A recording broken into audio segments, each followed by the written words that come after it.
يا اهلا بك يا صديقي في فيلم جديد جامد جدا، فيلم موفاسا وسيمبا الجزء الثاني. وعشان تستمتع بالفيلم عايزك تركز معايا وتسمع القصة للنهاية، وبدون ما اطول عليكم صلوا على النبي ويلا بينا نبدأ.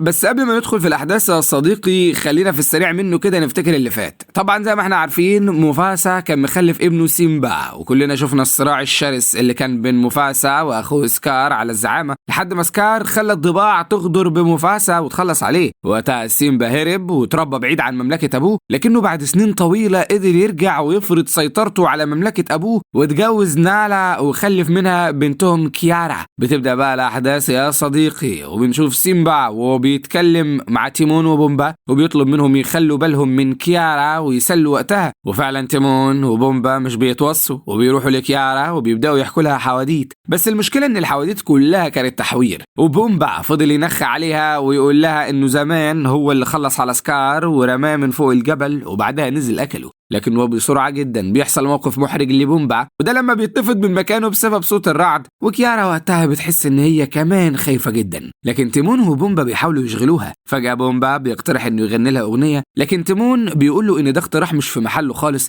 وده لان صوت بومبا كان تلوث سمعي. وبعد شوية بيوصل القرد رافيكي للمكان وبيبدأ يتكلم مع كيارا اللي كانت خايفة جدا، لكن رافيكي بيفضل يطمنها وبيقول لها ان الخوف ده حاجة عادية وجزء من كل المخلوقات. وبيفضل يحكي لها عن أبوها سيمبا وبيقول لها سيمبا لما كان قدك برضه كان بيخاف جدا من صوت الرعد. حتى موفاسا في يوم من الأيام خاف جدا على سيمبا، يعني الخوف مش معناه إنك ضعيفة. وقتها كيارا قالت له أنا فاهمة كل ده، بس أنا بصراحة مش في شجاعة سيمبا ولا موفاسا طبعا، ومش عاوزة حاجة غير إن العاصفة دي تنتهي وبعدها نشوف هنعمل إيه. لكن رافيكي بيقرر يحكي لها الحكاية اللي محدش يعرفها، وبيقرر يرجع بينا بالزمن لوقت عمرنا ما شفناه في كل أجزاء الفيلم، وبالتحديد وقت ما موفاسا نفسه كان طفل. بنرجع بالزمن فعلا وبنشوف موفاسا وهو بيتعرف على العالم من حواليه، وفي يوم الدنيا كانت رايقة وكل حاجة زي الفل، بس فجأة حصل فيضان صعب جدا غرق معظم الأسود. وزي ما أنا وأنت عارفين يا صديقي إن الأسد ملك الغابة وحيوان قوي وشرس وشجاع جدا، لكنه قدام المية بيقلب بطة بلدي. وعشان كده الفيضان أخد الأخضر واليابس وخلص على أبو موفاسا وأمه. ساعتها موفاسا قدر بأعجوبة يمسك في جذع شجرة ضخم كان في المية. وقتها موفاسا حس إنه ضاع خلاص وما كانش لاقي أبوه ولا أمه. وعشان الليلة بل اتفاجئ بهجوم التماسيح، لكنه لمح شبل صغير زيه على الشاطئ وكان معاه أمه، وساعتها هما الاتنين ساعدوه وأنقذوه. بنعرف ان الشبل ده اسمه تاكا،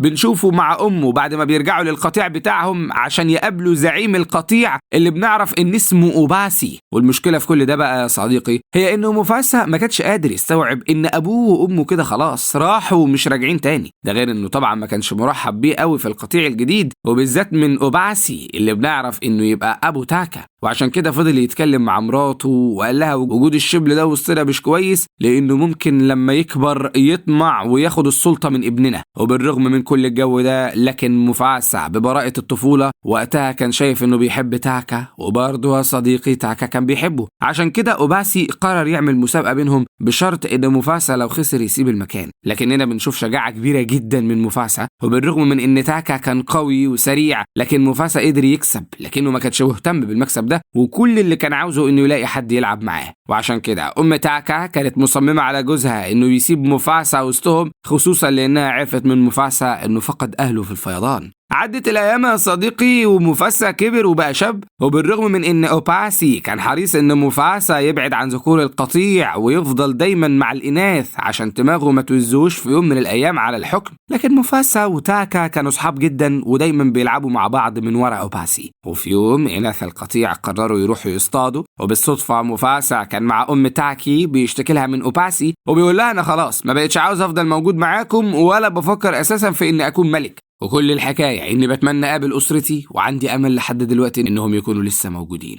وقبل ما أم تاكا تبدأ تصطاد بتتفاجئ بوجود سلالة تانية من الأسود في نفس المكان عشان يصطادوا. بس الملفت في الموضوع بقى يا صديقي هي إن السلالة التانية دي كانت أقوى منهم بكتير، ولولا وجود موفاسا كانوا حطوا أم تاكا في برطمان مخلل. وعشان كده بنشوف موفاسا وهو بيرد الجميل وبمنتهى الشجاعة قدر يدافع عن أم تاكا اللي رجعت وحكت لأوباسي كل اللي حصل. وقتها أوباسي ورغم مفاجأته لكنه اتأكد إن المعلومات اللي عندهم مظبوطة، وإن في سلالة تانية من الأسود الملك بتاعهم أقوى من الكل وعاوز يفرض سيطرته على أي أسد. وعشان كده أوباسي قرر وقتها إنه يبعد تاكا عن المشهد تماما، لأنه كان واثق إن السلالة دي لو هجمت عليهم هتبقى دي نهايتهم. وبالرغم من إن أوباسي ما كانش فارق معاه مفاسا يفضل موجود ولا لأ، لكن أم تاكا هي اللي قررت تبعد مفاسا عن المكان، وفضلت تقول له لما تمشي من هنا أنت وتاكا أنا واثقة من إنك هتلاقي أسرتك. وبيني وبينك يا صديقي، مفاسا كان عايش أصلا على أمل إنه يقابل أمه أو أبوه أو أي حد من أسرته مرة تانية، وعشان كده ساب المكان فعلا هو وتاكا. وبمجرد ما مشوا قطيع الأسود التاني واللي كانوا معروفين بالأسود البيضة هاجموا على أوباسي وقطيعه، خصوصا لأن زعيم قطيع الأسود البيضة كان مغلول جدا من قطيع أوباسي، لأن مفاسا علم على ابنه خلص عليه وقت ما كان بيدافع عن أم تاكا. وبالرغم من إن مفاسا وتاكا كانوا سابوا المكان، لكنهم بعد ما قطعوا مسافة مش بعيدة سمعوا صوت هجوم الأسود البيضة وكانوا عاوزين يرجعوا، لكنهم قرروا يكملوا في طريقهم لأن الرجوع ملهوش معنى غير الموت الأكيد، وعشان كده اضطروا يكملوا في طريقهم للمجهول. بس فجأة اكتشفوا إن قطيع الأسود البيضة بيطاردوهم، وفعلا يا صديقي المطاردة كانت عنيفة جدا وفي منتهى الشراسة. وعشان الصعوبة تزيد تاكا ومفاسا اتفاجئوا بشلال قدامهم، ووقتها ما كانش قدامهم حل غير اما يخاطروا بحياتهم وينطوا او يسلموا بالامر الواقع ويواجهوا الاسود البيضاء اللي عددهم كان اكبر منهم بكتير. ومن غير تفكير يا صديقي نطوا في الشلال. وبالرغم من ان الاسود بتخاف من المية، لكن مفاسا كان مختلف وفي منتهى الشجاعة، قدر ان يمسك في جذع شجرة وكمان ساعد تاكا وانقذه. وبالرغم من انهم قدروا يهربوا من قطيع الاسود البيضاء، لكننا شفنا زعيم الاسود البيضاء وهو بيطلب من المساعدين بتوعه يجيبوا مفاسا وتاكا باي شكل. وفعلا الاسود البيضاء فضلوا مكملين في طريقهم، لكن مفاسا وتاكا كانوا بعدوا كفايه عن الخطر. وفجاه ظهرت في طريقهم انثى ما كانوش شافوها قبل كده، وبالرغم من انهم كانوا قلقانين منها لكنها كانت ودوده. اتعرفنا على الطائر بتاعها واللي بنعرف ان اسمه زازو، وبالرغم من حجمه الصغير لكنه كان رغاي جدا. وقتها مفاسا قال لها انه عاوز يوصل لمكان اسمه ميليلي، وان ده المكان اللي امه كانت دايما بتقول له ان الحياه فيه ابديه. لكنه فجاه بعد ما قال الكلام ده اكتشف ان كل اللي حواليه حاسين انه اهبل جدا. وبيني وبينك يا صديقي دي كانت حدوته كده اسطوريه امه بتحكيها له دايما علشان لما تموت هو ما يزعلش عليها ويفضل دايما يحلم باليوم اللي هيتقابلوا فيه في ارض ميليلي. انما في الحقيقي مفيش ميليلي ولا غيرها. بنرجع مرة تانية عشان نشوف رافيكي وهو بيحكي الحكاية لبنت سيمبا، وبيقول لها لما مفاسا قابل أبو رافيكي اللي بنعرف إن اسمه ريشي، وقتها طبعا ما كانش جاي مع الجو ده خالص، ولا كان متخيل إنه هيقضي بقية حياته مع قرود والحياة الأليفة والجو ده. بس بيني وبينك يا صديقي هو ما كانش قدامه أي حل تاني غير إنه ينضم لقطيع الأسود الغلبان اللي عايش مع الحيوانات الأليفة ده. لكنه مع الوقت بدأ يندمج معاهم وحس إن ده خلاص بقى أمر واقع. وبعد ما شخصيته اتكونت واتشكلت لاحظنا قد إيه مفاسا زعيم كده في نفسه وهو القائد بتاع المجموعة، لكنه من وقت للتاني كان بيحس نفسه مقسوم نصين. جواه الطفل اللي لسه بيحلم يشوف أبوه وأمه ويقابلهم مرة تانية، وجواه برضو القائد اللي شايف إن حماية القطيع مسؤوليته. وفي يوم من الأيام طلب من الأنثى اللي قابلته أول مرة واللي بنعرف إن اسمها سرابي، طلب منها تركز جدا في حاسة الشم بتاعتها وتصفي ذهنها من أي فكرة ممكن تكون موتراها، وده لأنه كان متأكد إن قطيع الأسود البيضاء هيهجم عليهم قريب. وقتها سرابي سمعت كلامه، عملت كده فعلا واتأكدت إن كلامه مظبوط، وعشان كده مفاسا أخذ الكل وتحركوا بعيد عن منطقة الخطر. بيبدأ مفاسا بعد كده يقرب من سرابي اللي بنلاحظ إن هما الاتنين بدأوا يعجبوا ببعض. وفي يوم كانوا ماشيين في الوادي بيعطفوا يلطفوا والدنيا رايقة عشان يتفاجئوا بزازو وهو بيقول لهم إن في خطر حقيقي بيقرب من الوادي، وده بعد ما قطيع الأسود البيضاء قدروا يحددوا مكان مفاسا وسرابي. وعشان الدنيا تبقى أصعب كمان وكمان فده كان موسم هجرة الأفيال، والوادي حرفيا كان متروس بعدد كبير جدا من الأفيال اللي ما كانوش شايفين تحت رجليهم أساسا. وعلى حظ مفاسا وسرابي فهم كانوا في الجزء اللي فيه الأفيال، وعشان كده لما الأسود البيضاء بدأوا يطاردوهم كان الهروب صعب جدا. وبالرغم من إن مفاسا قدر يشق طريقه، بس الموضوع كان أصعب بكتير على سرابي اللي اتخبطت خبطة قوية جدا في رجل واحد من الأفيال وفقدت وعيها. لكن هنا شفنا شجاعة كبيرة جدا وقتها من مفاسا اللي أخدها مكان بعيد شوية عن الأفيال وقدر يحميها، خصوصا بعد ما حصل انهيار صخري قوي جدا في الوادي بسبب المطاردة. وبعد ما المدعكة خلصت كلهم كانوا قلقانين عليها، لكن القرد قدر يفوقها. الغريب هو إن مفاسا اتكلم مع سرابي وقال لها إن تاكا هو اللي أنقذها. بتعدي الأيام والشهور وشخصية مفاسا بتنضج أكتر، وبالرغم من إنه جواه قائد حقيقي لكنه كان حريص على قد ما يقدر يبعد عن الحتة دي خالص، لأنه كان شايف إن أهم حاجة بالنسبة له هي الرجوع للماضي والمقابلة مع أبوه وأمه مرة تانية. لكن الوحيدة اللي كانت شايفة غير كده هي سرابي، اللي ما كانتش بتشوف في مفاسا غير القائد والمنقذ بتاعهم. وعشان كده في يوم اتكلمت معاه وقالت له أنا عارفة إن الماضي بتاعك صعب وإنك طول الوقت بتحاول تهرب منه، لكن صدقني أنت جواك القائد الحقيقي اللي هيخلصنا من كل مخاوفنا. وفعلا يا صديقي ما خبش عليك، فالقطيع بتوع الأسود البيضاء كانوا لافين كعب داير عشان يلاقوا مفاسا واللي معاه ويعملوا معاهم السليمة. وفي يوم الدنيا كانت في الرومانس منه على الآخر من مفاسا وسرابي، وتقريبا كده اعترفوا لبعض بحبهم. بس المشكلة بقى إن تاكا كان واقف وشايف كل ده، والمشكلة الأكبر هي إن تاكا كان معجب جدا بسرابي، لكن بعد المشهد اللي هو شافه بقى متأكد خلاص هي قلبها اختار مين. ودي طبعا حاجة كانت ضايقته جدا وخلته يحس بغيرة كبيرة قوي من مفاسا، وده أساسا كان إحساس غريب بالنسبة له لأن هو ومفاسا أصحاب جدا من وهم أشبال. وللأسف يا صديقي فالغيرة دي كانت بداية سواد قلب تاكا اللي نسي كل الحاجات الحلوة اللي بينه وبين مفاسا.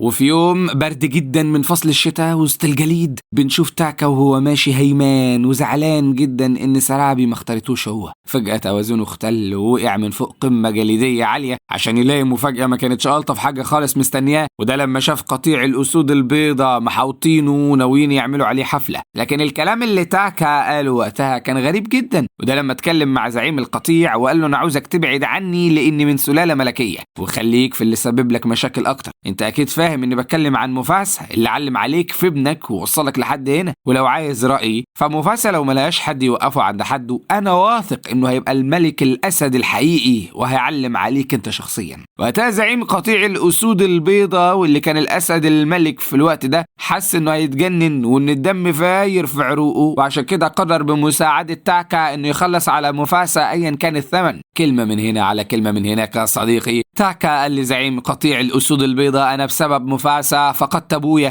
والزعيم قال له وانا بسببه فقدت ابني، يعني من الاخر يا نجم مصلحتنا واحده، ايه رايك تنضم للقطيع بتاعي وانا واثق اننا مع بعض بس هنقدر نخلص عليه. وقتها للاسف السواد كان عمى تاكا اللي من غير تردد ولا تفكير حتى قال لزعيم قطيع الاسود البيضاء انا اخترت خلاص وهنضم للقطيع بتاعك. وطبعا زعيم الاسود البيضاء كان متكيف على الاخر من التحالف ده، خصوصا انه وافق ان مفيش حد يعرف كل اسرار مفاسا اكتر من تاكا اللي متربي معاه من وهم اشبال. وبعد ما الحوار بينهم بيخلص بتشوف تاكا راجع لمفاسا وسرابي والقرد وزازو، والدنيا معاه كانت طبيعية تماما. حتى لما مفاسا سأله كان فين وقتها تاكا حور عليه وقال له انه كان بيحاول يصطاد اي حاجة لانه جعان، بس للأسف مفيش اي فريسة في الجو الصعب ده. وعشان كل حاجة تبان مظبوطة تاكا فضل يتمادى في الكذب وقال لمفاسا انا بشكرك وخليني اقول لك كلام يمكن لأول مرة بقوله، وهو اني طول الوقت كنت بعتبرك اخويا. وبالرغم من ان مفاسا استغرب شوية من اللهجة دي وكان حاسس ان في حاجة مش طبيعية في الموضوع، لكنه قال لتاكا ان مفيش شكر بينهم وان ده واجبه. وفجأة زازو بيوصل للمكان عشان يبلغهم انه تقريبا قدر يلاقي طريق يخرجهم من المكان اللي هم فيه لمكان تاني امان اكتر، بس فجأة جبل جليدي بينهار ودي حاجة بتحسسهم ان ده مؤشر مش لطيف خالص. بنرجع من تاني يا صديقي للكهف اللي بنت سيمبا موجودة فيه وبتسمع قصة جدها، وبالرغم من انها في البداية ما كانتش شاغلة بالها غير بانها تشوف ابوها، لكن بعد ما رافيكي وصل للجزء ده من القصة حست انها فعلا ملهوفة جدا تسمع الباقي. وعشان كده رافيكي قرر يشوقها اكتر وقال لها انا عاوزك تركزي في اللي جاي لانه اهم بكتير جدا من اللي فات، زي ما انا كمان عاوزك تركز يا صديقي لان اللي فات حاجة واللي جاي حاجة تانية خالص. طبعا تاكا كان ناوي على الشر والغدر وعشان كده قرر يدل مفاسا على المكان اللي هو دايما بيحلم بيه، ورغم ان سرابي اقنعت مفاسا ان مفيش مكان اسمه ميليلي، لكن تاكا كان متأكد ان مفاسا مقتنع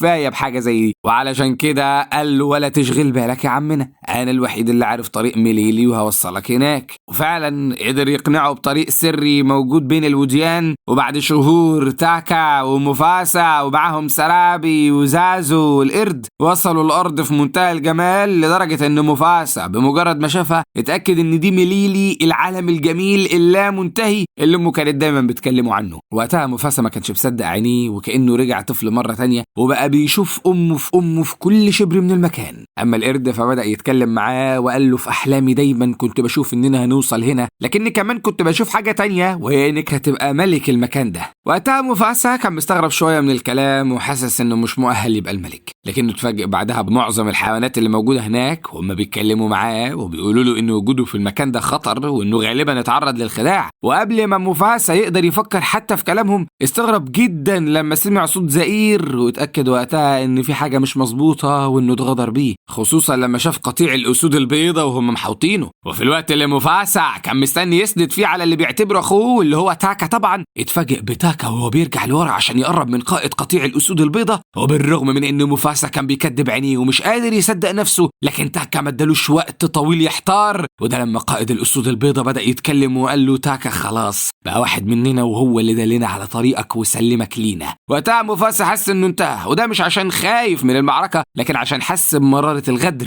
وعشان كده فضل يسأل تاكا ويقول له أنا عملت لك إيه عشان تخوني؟ وقتها تاكا قال له عملت كتير بس أنت اللي مش بتحس، بمجرد ما ظهرت خليت وجودي ملوش لازمة، أنت سرقت مصيري، وبعد ما كنت أنا الملك المنتظر دلوقتي الكل شايف إنك الملك، واديني سلمتك للملك الحقيقي عشان يخلص عليك. وقتها مفاسا بقى متأكد خلاص إن مفيش أي وقت للتفكير، وعشان كده قرر يواجه في معركة صعبة جدا وغير عادلة، نقدر نقول إن عنوانها واحد ضد الكل. وبمجرد ما بدأ الاشتباك بين مفاسا وزعيم قطيع الأسود البيضاء شفنا قد ايه مفاسا قوي وشرس جدا، لدرجة انه قدر يضرب زعيم الأسود البيضاء ووقعه من ارتفاع عالي. وبعدها بدأ يعمل زئير مرعب كان كفيل يلم كل الحيوانات اللي موجودة في المكان، وكفيل كمان يخلي سرابي تجمع كل الأسود اللي قدرت عليهم عشان نشوف مفاسا اللي كان فعلا زعيم حقيقي وهو بيقول كلمة لكل الحيوانات. قال لهم لو فضلنا كده طول عمرنا نخاف منهم ونكش من سيرتهم هيفضلوا دايسين علينا، الحل الوحيد اننا نواجه وباتحادنا نقدر نهزم اي حد. بس طبعا عدد كبير من الحيوانات ما كانوش مقتنعين بالكلام ده، وعشان كده شفنا مفاسا وهو بيتكلم بمنتهى الحكمة، وده لما قال لهم كلنا بنكمل بعض، لان مفيش اسد ضخم زي الفيل ولا اسد قوي زي الطور او طويل زي الزرافة، كل واحد مننا ليه دوره في الحياة. وقتها عدد كبير جدا من الحيوانات اتجمعوا، ولاحظنا ان قائد قطيع الأسود البيضاء متضايق جدا لانه بدأ يحس ان الكل بقوا معتبرين مفاسا هو الملك الحقيقي، وعشان كده المدعكة بين الأسود بدأت يا صديقي. وبالرغم من قوة مفاسا لكن زعيم قطيع الأسود البيضاء كان مغلول منه على الآخر، عشان كده ضربوا ضربة في منتهى القوة كانت كفيلة توقع مفاسا من ارتفاع عالي، لكنه في السريع منه قدر يفوق نفسه وبدأ يدور على أي طريقة يقدر يرجع بيها لأرض المعركة مرة تانية. لكن زعيم الأسود البيضاء ما ادالوش فرصة لده، ووصلوا في مكانه عشان يكملوا معركتهم الشرسة. وعشان الدنيا تبقى أصعب على مفاسا تاكا بيوصل هو كمان وبيقرر إنه يساعد زعيم الأسود البيضاء. وبالرغم من شراسة المعركة لكن مفاسا كان في منتهى القوة، قدر يصيب تاكا في وشه. على الناحية التانية بنشوف سرابي هي وباقي الإناث وهم في معركة شرسة ضد إناث الأسود البيضاء، بس فجأة بتحصل حاجة محدش كان متوقعها، وده لما الأرض اللي بتدور عليها معركة مفاسا انهارت من قوة أجسام الأسود الثلاثة، وكلهم وقعوا من مسافة عالية جدا ومحدش كان عارف مصيرهم. لكن في المسافة لحد الأرض قدر مفاسا إنه يخلص على زعيم الأسود البيضاء، لكن تاكا فضل حي، وخرجوا هما الاتنين من المكان عشان مفاسا بيتفاجئ بكل الحيوانات متجمعة بعد ما بقوا مش شايفين ملك ينفع ليهم غير مفاسا. وقتها القرد استقبل مفاسا وهو فرحان جدا وقال له من دلوقتي انت الملك.